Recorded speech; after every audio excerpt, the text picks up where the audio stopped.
Marcus stood just outside the gates, the cold air biting through his thin jacket. After 11 years behind bars, freedom didn't feel like freedom at all.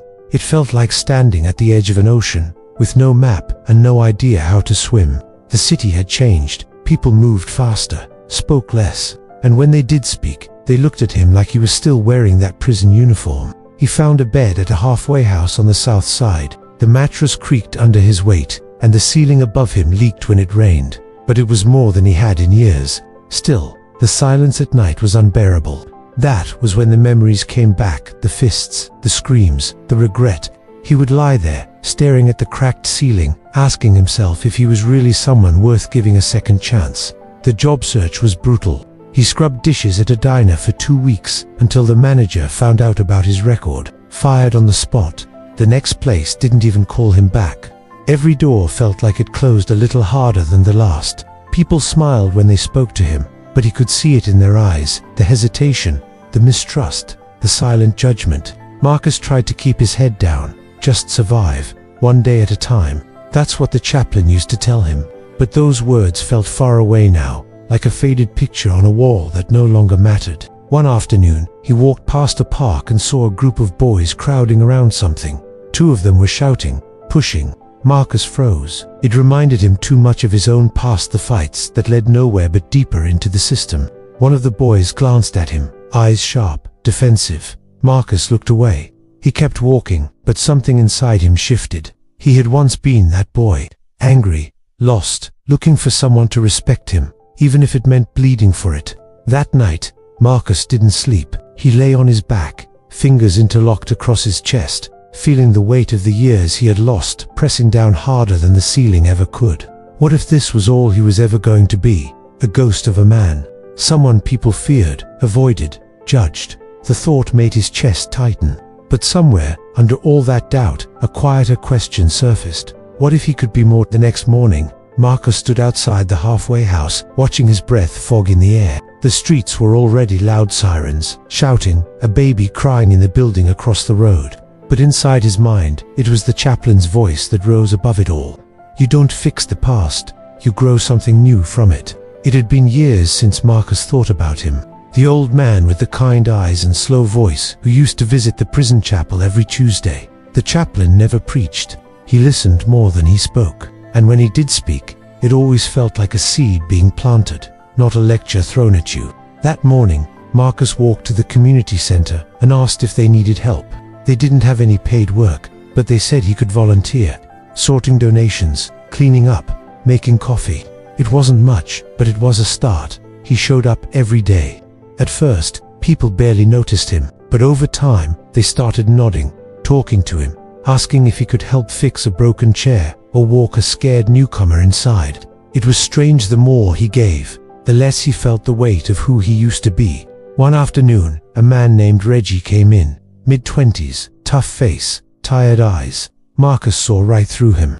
Reggie had just gotten out a week ago, and he was already hanging around some of the same people who dragged him down before. Marcus watched him like a mirror. Reggie would come in, pretend to help, then disappear for hours. One day, Marcus found him sitting behind the building, smoking and staring off.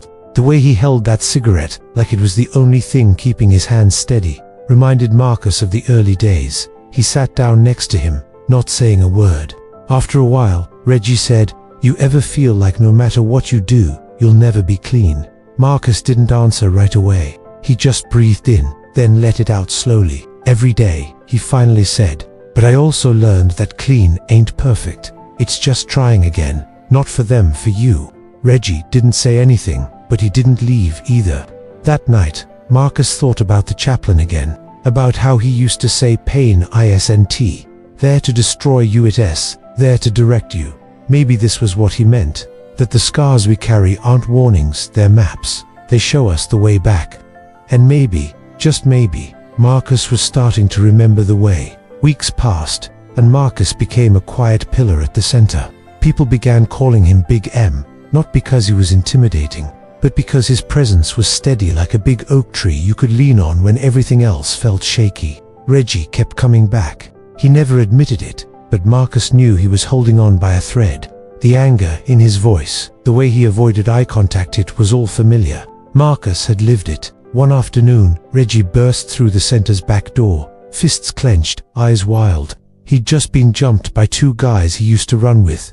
Said they wanted him back in the game, but he told them no. They didn't take it well. Marcus saw the rage in him, the kind that makes you feel alive for a second before it burns everything down. He walked up, placed a firm hand on Reggie's shoulder, and said nothing. "I should have fought back," Reggie muttered, chest heaving. "Should have made them pay." Marcus looked him in the eye. "Yeah, that's what I thought too, every time, and it bought me 11 years. Reggie blinked. "You still mad?" Marcus asked. "Hell yeah, good," Marcus said. "Now, do something different with it." Reggie stared at him, confused, like no one had ever said those words to him before. And maybe they hadn't. Maybe no one had ever told him. He could be angry and still make the right choice. They sat down together. No big speeches. Just silence, heavy but shared. That night, Marcus walked Reggie home. They moved slowly, saying little, but Marcus could feel something shift. Reggie wasn't just listening, he was learning to carry his pain without letting it carry him. When they reached the steps, Reggie turned and asked, "Why you care so much?" Marcus smiled, the kind of smile that held 100 bruises behind it. "Because someone once cared when I didn't think I deserved it." Reggie nodded and went inside. As Marcus walked back through the quiet streets, he felt something loosen in his chest. Not relief, exactly. Something gentler, like forgiveness, not from the world, from himself. He knew he'd never be free of the past completely, but he also knew that freedom wasn't the absence of pain, it was the choice to build something better anyway. For the first time in years, Marcus didn't feel like a man running from who he'd been. He felt like a man walking beside someone else, helping them take the first step. And maybe that was the whole point of it all. Sometimes, redemption doesn't arrive with fireworks or grand applause.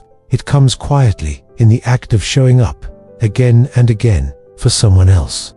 Marcus's journey wasn't about forgetting where he came from. It was about using it as a compass to guide others out of the dark.